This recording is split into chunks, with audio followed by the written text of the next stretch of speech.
It almost feels and looks like it can rain any second. The snow is only sticking around, I guess, more within areas that are heavily, I guess, tree covered.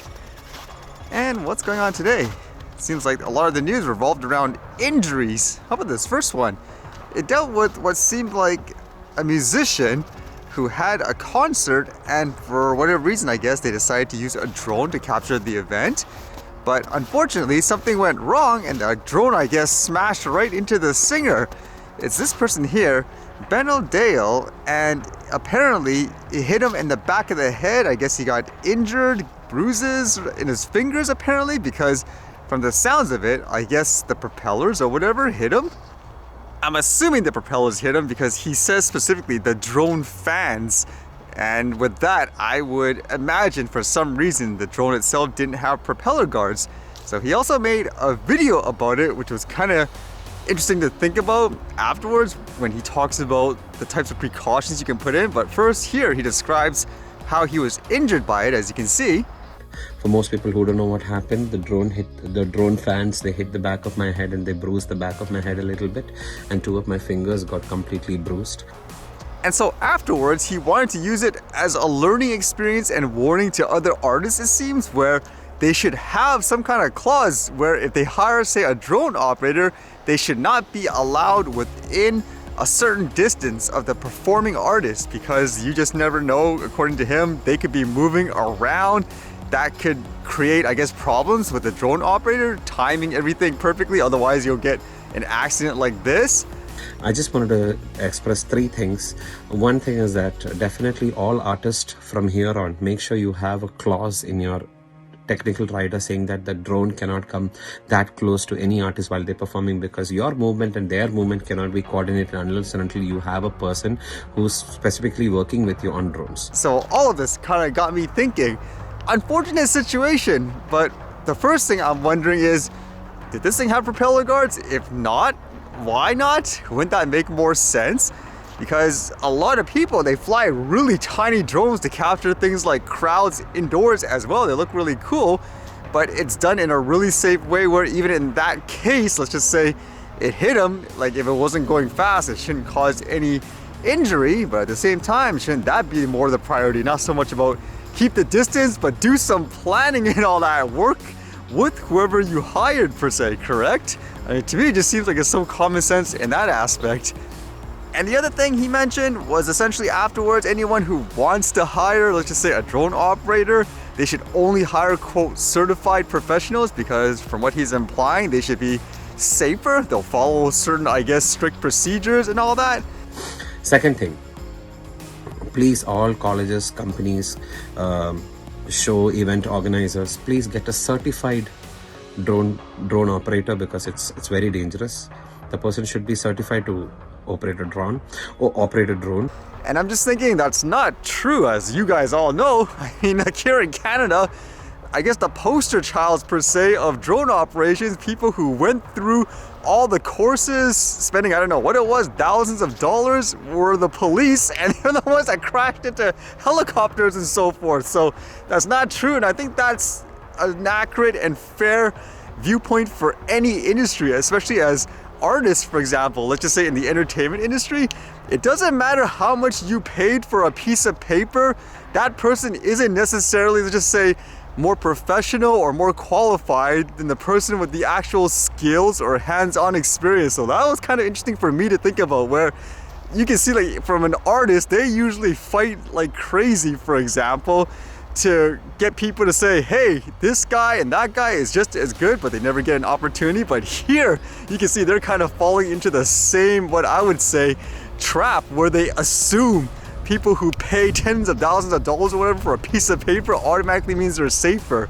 And that in itself, in my opinion, can be dangerous when you make that assumption. Think of it as an artist too.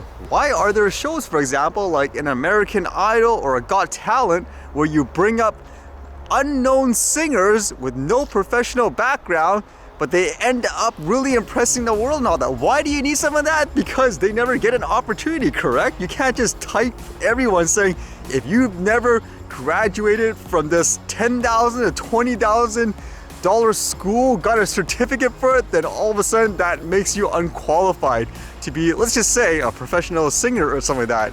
You guys know that's not true. So why I would say you better be careful about that as an artist spreading these kind of messages is because there's so much hysteria with this tech.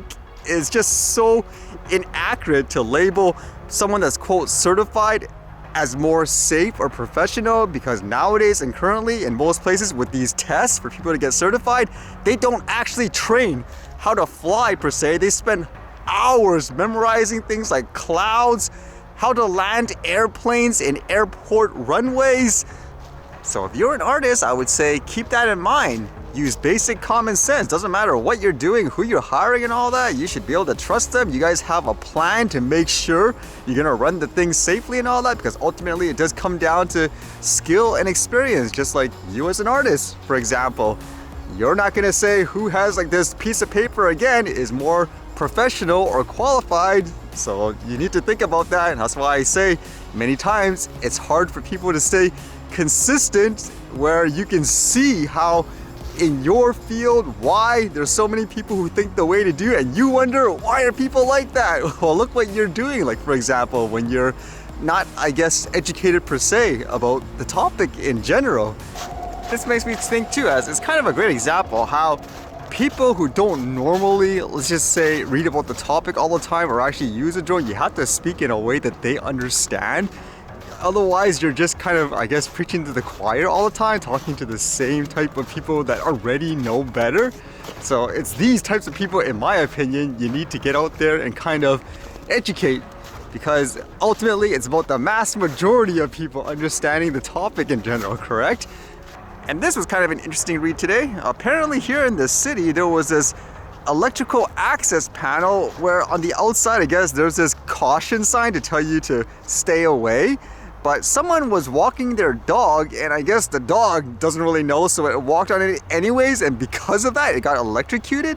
So this person wrote here, "Hey, City of Vancouver, this access panel at the corner of the slip warning sign currently placed on it, located on the corner of East Cordova and Columbia Street, almost shocked my favorite dog Titan to death. Maybe you should do something about it." That's unfortunate, huh? Apparently people were watching it too, in terms of the dog getting electrocuted. According to this, the crews came pretty quickly and dealt with it. But you can see like the reactions, people writing here, "Holy cow, this has to be grounds for a lawsuit." More comments like, "On my way to go kick this sign over. I witnessed this from our office window. It was truly horrific and that's scary. Hope Titan is doing better. Glad the city fixed it already." But fortunately, again, nobody died or anything like that. So hopefully they learn from this to try to, I guess, really block it off in the future if there's actual electric currents there.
All right, see you guys later.